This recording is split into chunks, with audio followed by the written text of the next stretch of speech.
Hey y'all, it's Kosta. I help people break the system to build a better future.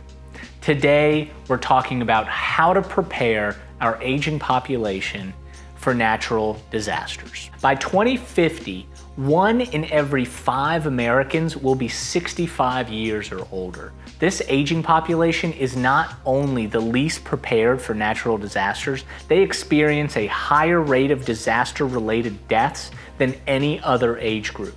Almost daily, reports of wildfires, floods, extensive power outages, earthquakes, hurricanes, and tornadoes dominate the national news.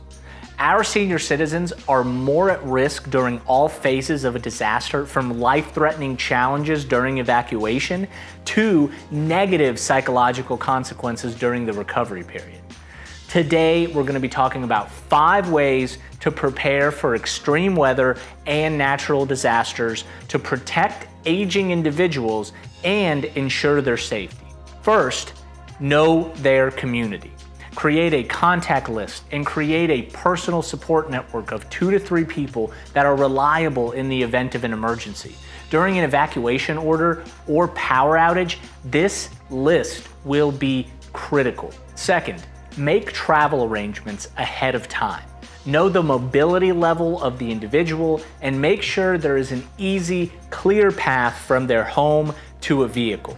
Make note, if a wheelchair, walker, or other device is needed, be sure to make alternative plans of actions for elevators or electric lift use in the event of a power outage. Typically, there isn't much warning before a natural disaster will strike, so make sure there's a designated contact to oversee the home evacuation and the transportation to safety. Third, establish a meeting place or safety zone. Getting out of harm's way is one obstacle. Finding an appropriate destination to seek shelter is another, especially for an individual who is mentally or physically impaired. Again, this is another situation where knowing mobility levels is imperative to safety. My 4th tip is to know your community evacuation map and disaster plan. Store them in multiple locations, including your evacuation vehicle's glove box.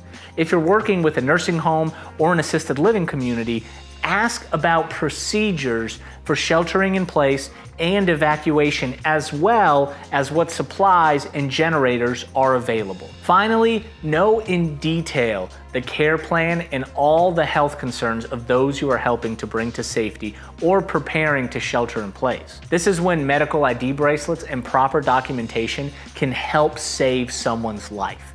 In the event an individual's normal caregiver isn't available, this will be imperative to their survival. Medication, medical equipment, and medical treatment is still needed during a natural disaster and must be executed properly. I hope this video helps you prepare for the inevitable event of a natural disaster.